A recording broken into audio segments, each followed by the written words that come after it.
Welcome to Live Interactive English. Hello everyone, I'm Mike. And I'm Sam. And today we're going to be talking about chronotypes. All right, now this is a word I'm not very familiar with, but I do know, I think, that chrono is from the Latin for time.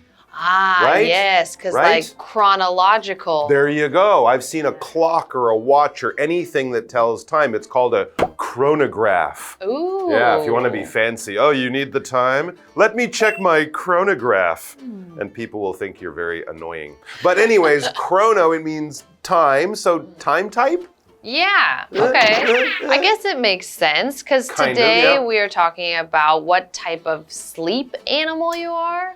Oh, like early birds? Yeah, I mean, I know early bird and night owl. Night owl, that's the other one. Okay, well, what are you? Are you a bird or an owl? Do you get up early or do you stay up late? Well, I think it depends on are you going by what I have to do or what I want to do? Okay, this is the way to figure it out. It's the middle of Chinese New Year. Okay. You haven't been working for 3, 4, 5 days. You can do whatever you want, whenever you want, no schedule. What do you end up doing kind of naturally?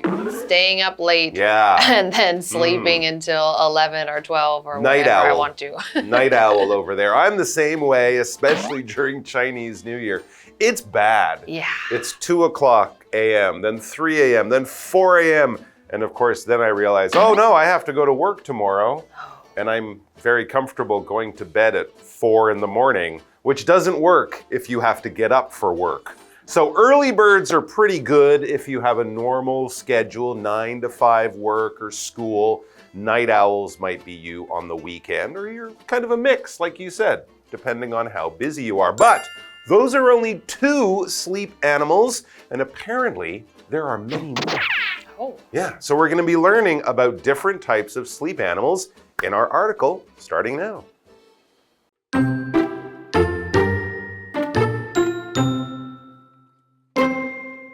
Are you an early bird or a night owl? This is how we traditionally ask someone about their sleeping habits. Early birds are morning people. Night owls prefer to stay up late. Many now consider this question to be too general. Today, sleep professionals talk about 4 chronotype groups: lions, bears, wolves, and dolphins. Each of these chronotypes is named after the animal that best represents the sleep pattern they describe.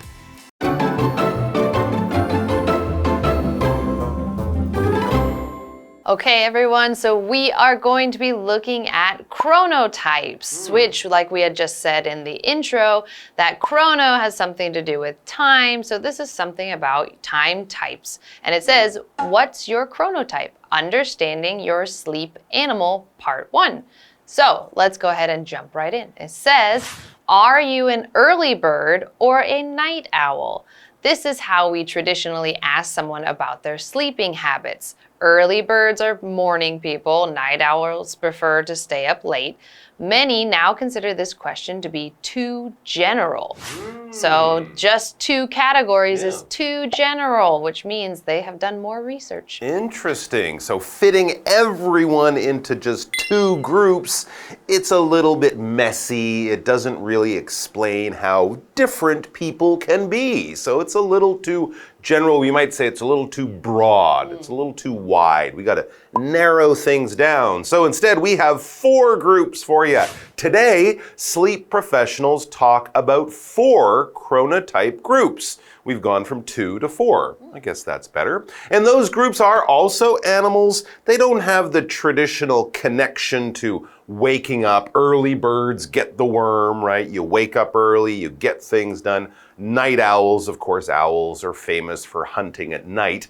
But these are interesting animals and kind of cool too. Lions, bears, wolves, and dolphins.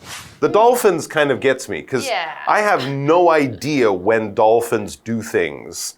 Don't they sleep like with half their brain so they keep swimming or something? I don't think they do much at night, but Interesting. you know, they're in the ocean. I don't know. Anyways, this is from Chronotype or Sleep professionals. If you're a professional, that's your profession. What is a profession? It's a job. So it's your job. You do this at a very high level. You could be paid to do this. You could make your money doing this. You could be a great basketball player, the best in your neighborhood. All your friends are like, oh my gosh, you're so good.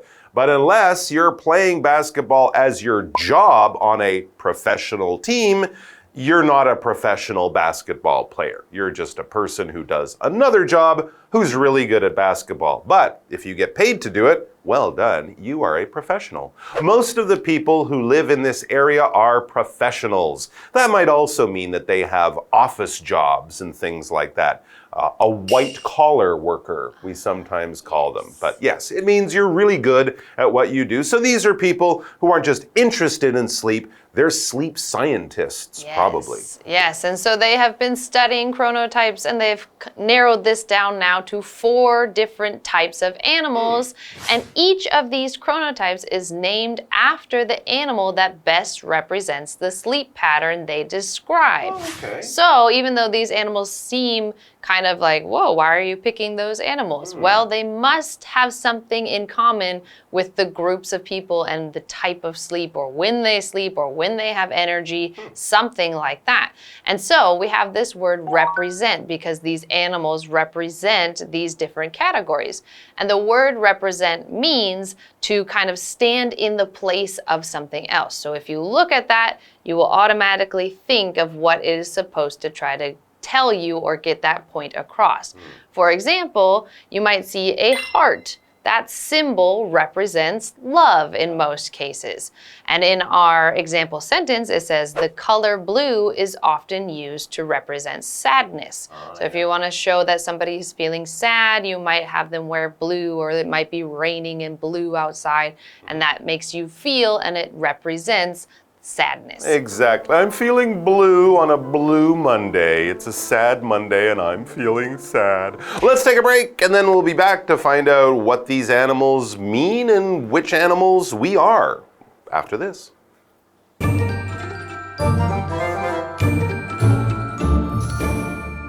Hello， 大家好，我是 Hanny。今天的课文标题是 What's your chronotype?Understanding your sleep animal.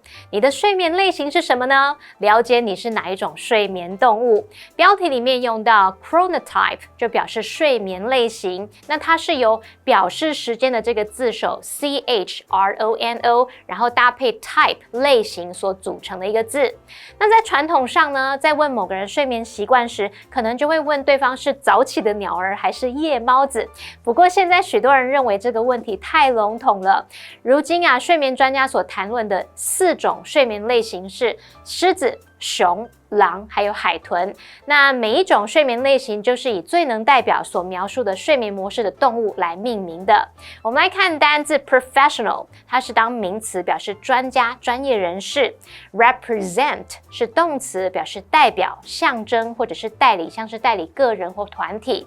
Sam 老师在解释时，他有用到 get something across， 那这个用语可以表达传递什么什么，使什么什么被理解的意思。好，那这边一个重点，我们进入文法时间。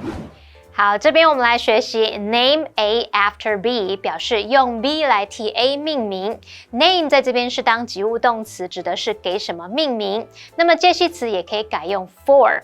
举例来说 ，Bob named his cat after his favorite cartoon character。Bob 用他最爱的卡通人物名字来帮他的猫命名。接话课文中。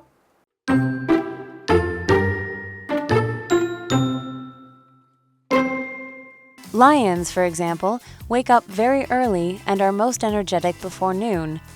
Bears tend to wake up and go to bed with the sun. Wolves, on the other hand, wake up later and are most active during the evenings. And finally, dolphins have trouble sleeping regularly at all, as their active minds are constantly interrupting their rest. Unfortunately, you can't really control your chronotype. Whether you're a lion, bear, wolf, or dolphin is largely determined by your genetics. It may change naturally over time. In your youth, you might be a wolf, and when you're older, you might switch to being a lion. But it's usually not possible to bring about these changes on purpose.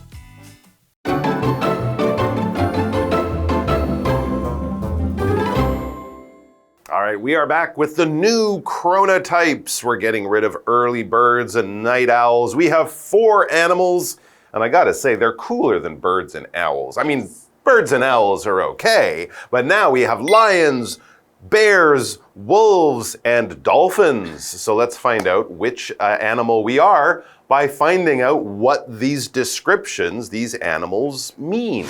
Lions, it says, for example, wake up very early, okay, and are most energetic before noon. Kind of like cats. Yeah, and I do remember I was lucky enough to go to Africa many years ago. We were out in the parks where the lions live. They were all sleeping in the afternoon. Yeah, I was gonna say, I think every time I think of lions, I mostly think of them just sleeping and doing nothing. Kind of boring. We were hoping they would be hunting things, but they do that in the evening, in the morning, not in the middle of the day. So they are very energetic. It makes sense when it's not as hot in places. So energetic means you have energy. If you are feeling energetic, you are feeling really good, you had a good night's sleep, you just had a big meal, your body feels like it's filled with fuel and power. There's almost anything you can do. It might be physically energetic, like you can go out and play a basketball game, or mentally energetic. You're very smart, you're alert, your brain is working well, but basically you're feeling super good and full of power and energy. For example, the children are most energetic in the middle of the day. Unlike lions. Yeah. All right, what's the next one? Well, the next one is bears. So it says, bears tend to wake up and go to bed with the sun. Okay, I guess that can make sense because I also think of, when I think of bears, I feel like they sleep a lot too. Yeah, they don't have big eyes, right? Often if they have big eyes, they do stuff at night. Makes sense. When you think of bears, their eyes are often pretty small. So that could be another clue. Yes, and then we have wolves. Wolves, on the other hand, wake up later and are most active during the evenings. That's when you hear them in the movies, right? When the sun goes down and everyone gets scared because the wolves are out. Howl at the moon. There you go. That's another sign, yeah. Yes, and then finally, dolphins have trouble sleeping regularly at all, as their active minds are constantly interrupting their rest. That makes sense, since we were thinking, when do dolphins really sleep? Because I do think I remember hearing that they sleep with just one half of their brain asleep at a time. So they're still like, I think that's that dolphins, would be normal isn't it? in the ocean, right? Because there could be danger around you. You have to kind of keep breathing occasionally. So they have little naps kind of all through the day at different times. We had that verb to interrupt. Dolphins' sleep is often interrupted, or your sleep might be interrupted if the phone rings or someone says, hey, wake up, wake up. Because to interrupt means to stop some action that is happening, all right? So you're doing something, and then something occurs to break up what you're doing. The most annoying is if you're watching a great movie and the telephone rings. The telephone is interrupting your movie. You answer it, and someone says, would you like to buy some insurance? And you're like, no, I'm watching a movie. You interrupted my movie. So you put the phone down and you feel upset because you were interrupted. The action, the activity that you were doing was broken up by something that wasn't planned. It wasn't something you asked to happen. It just happened and it broke up your fun. For example, the rude man kept interrupting Mary's speech. Let her finish the speech and then ask your questions. That's okay, but don't interrupt her when she's talking. Back to the article. Unfortunately, here's the bad news. You can't really control your chronotype. So you're kind of born that way. Whether you're a lion, bear, wolf, or dolphin is largely determined by your genetics. So there you go. If you don't like being a wolf and you would rather be a bear, blame your mother and father. Yes, because it is apparently determined by your genetics. And so this word determined means that something is decided or the outcome is based on something else. So for example, if you're saying, oh, I don't know what my chronotype is, well, it's decided by or determined by your genetics. It also might be used in ways like, oh, we are going to go to, or actually our example sentence, what we do tomorrow will be determined by the weather. So for example, we might go outside and play if the weather is nice, and we might go watch a movie if it's raining outside. So that is all determined or decided by what the weather would be like. So again, apparently your chronotypes are decided by your genetics, so you can't really control it. It's your DNA again. Yes. Jeez. And so then we continue on and we see there is a little bit of hope. It says it may change naturally over time. In your youth, you might be a wolf, and when you're older, you might switch to being a lion, but it's usually not possible to bring about these changes on purpose. Which kind of makes sense, because if it's based on your genetics, it could be your hormones or other things like that, which you can't really just change on your own without, I don't know, some kind of medication or something like that, probably. So it kind of makes sense. Yeah, it really does. And it also helps you maybe even decide important things in your life, like what job to have. For example, if you like being up at night, maybe a night shift job would be interesting. We're going to find out about all of this stuff, how your chronotype can affect you in many different ways, in our article tomorrow. So get a good night's sleep, go to bed whenever you want, but get a good night's sleep, and we'll see you back here tomorrow. Till then, all the best, take care, sweet dreams, and bye-bye.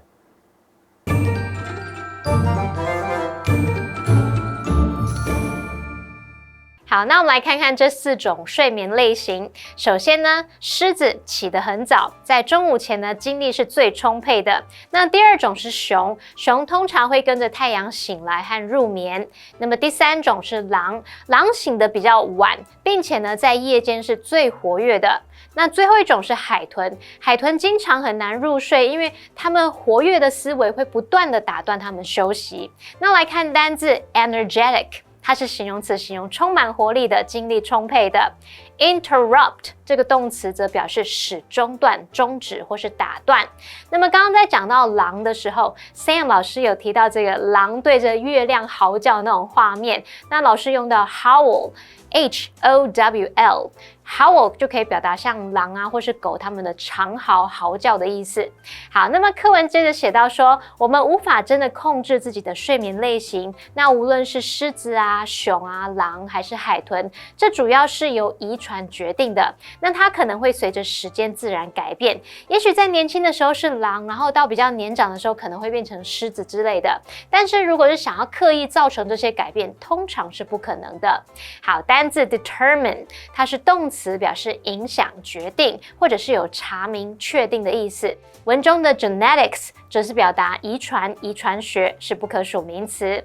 那 Sam 老师刚刚还有提到，像荷尔蒙啊、药物等等，有可能会影响睡眠。那老师用到 hormone 就是荷尔蒙。那么 medication M-E-D-I-C-A-T-I-O-N medication 可以指药物或是药剂。好，那这边3个重点，我们进入文法时间。好，我们来看第一个重点是 tend to 的意思与用法。那么第一种呢，我们可以用来表达往往会怎么样，经常怎么样。tend to 之后会接原形动词，像是 fried food tends to be high in calories 炸物往往热量高。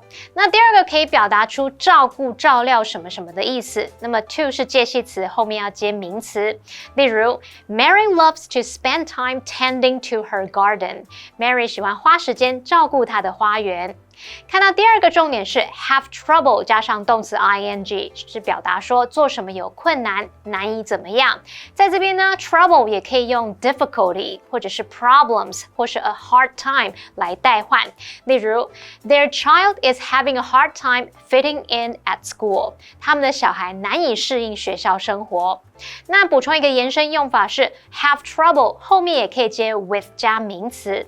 例如 If you have trouble with English grammar You're not alone 如果你的英文文法不太行，并非只有你这样，你不是特例的。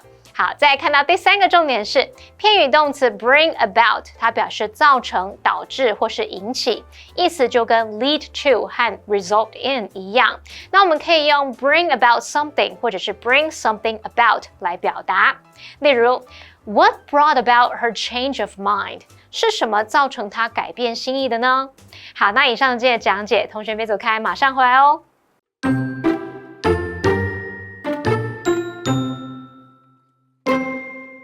Are you an early bird or a night owl? This is how we traditionally ask someone about their sleeping habits. Early birds are morning people. Night owls prefer to stay up late. Many now consider this question to be too general.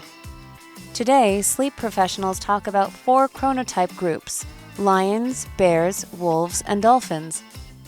Each of these chronotypes is named after the animal that best represents the sleep pattern they describe.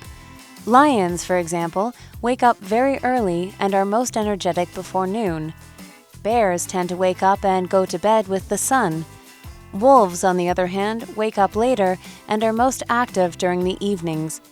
And finally, dolphins have trouble sleeping regularly at all, as their active minds are constantly interrupting their rest. Unfortunately, you can't really control your chronotype. Whether you're a lion, bear, wolf, or dolphin is largely determined by your genetics. It may change naturally over time. In your youth, you might be a wolf, and when you're older, you might switch to being a lion. But it's usually not possible to bring about these changes on purpose.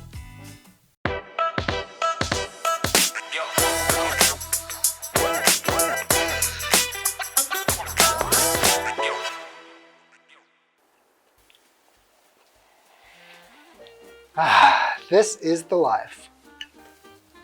Hey Shane, you look like you're really enjoying yourself. What are you up to? You know, just chilling, watching some TV. This week has been so hard. On the weekdays, I have to get up really early. I go to bed really late. Now the weekend is finally here. Time to veg out. Vegging out? Are you going vegan? No.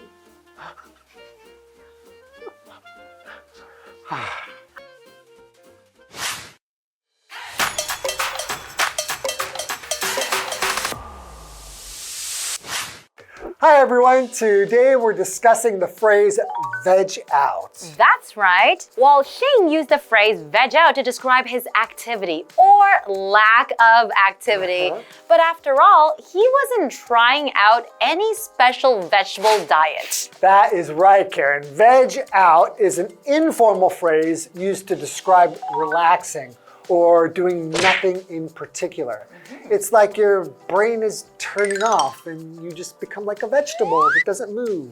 The phrase has its origins in the 1990s, and it's derived from the word vegetable because, well, vegetables don't do much, do they? No, they do not. Vegging out usually involves leisure activities like watching TV, lying on the couch, or anything that doesn't really require much mental or physical effort. For example, you could say, after a long day at work, I just want to veg out in front of the TV. Or you could say, I spent my entire weekend vegging out. It was so relaxing. So if you ever hear someone say they're going to veg out, don't worry, they're not going to be vegan, nor are they turning into a vegetable. They're just planning to relax and unwind. That's correct. So to all our viewers out there, make sure you take time to veg out and give your brain a break. And remember, it's totally okay to veg out sometimes. Happy vegging, everyone! Okay, that's all for today. We'll see you next time. Bye-bye.